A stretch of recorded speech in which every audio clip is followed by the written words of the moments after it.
வணக்கம். இன்னைக்கு வீடியோவில் இருமல் சளிக்கு போடுற கஷாயத்தை பற்றி என்னென்ன வேணும்னு சொல்கிறேன்.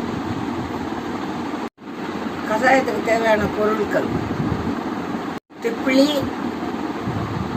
அதிமதுரம், சுக்கு,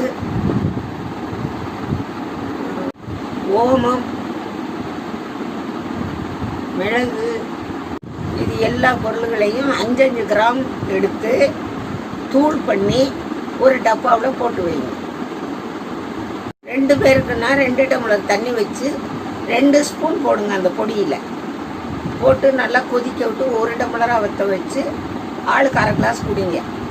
அதிகம் சளி, இருமல், இது தும்மல் இதெல்லாம் இருந்துச்சுன்னா 2 வேளையும் குடிக்கலாம். அப்படி அதிகம் இல்லைன்னா ஒரு நாளை விட்டு ஒரு நாளைக்கு சாப்பிட்லாம். 2 பேருக்கு 2 ஸ்பூன் சொன்னேன். அதிக ஆள் இருந்தால் 4 ஸ்பூன் பொடி போட்டு 4 கிளாஸ் தண்ணி வச்சு கொதிக்க வச்சு எல்லாரும் பகிர்ந்து சாப்பிடணும்.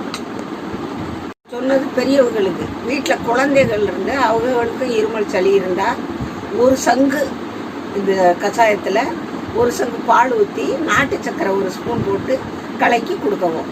2 வயசுக்கு மேலே உள்ள குழந்தைகளுக்கு மட்டும் கொடுக்கவும். இருமல் சளி கம்மி ஆயிடுச்சுன்னா வாரத்துக்கு 1 நாள் குடித்தா போதும், திருப்பி வராமல் இருக்க. இப்போ எங்கே பார்த்தாலும் வைரஸ் அது இதுன்னு இருக்கிறதுனால இது வீட்டிலே முனிக்கி வச்சுக்கிட்டு, இது வீட்டில் வச்சுக்கிற பொடி தான். எப்போ இருமல் சளி இருக்கோ அப்போ உபயோகப்படுத்திக்கலாம். இந்த வீடியோ உங்களுக்கு பிடிச்சா தொடர்ந்து பாருங்கள், தொடர்ந்து எங்களுக்கு ஆதரவு கொடுங்க. எங்கள் வீடியோவை பார்த்து லைக் பண்ணுங்கள். வணக்கம்.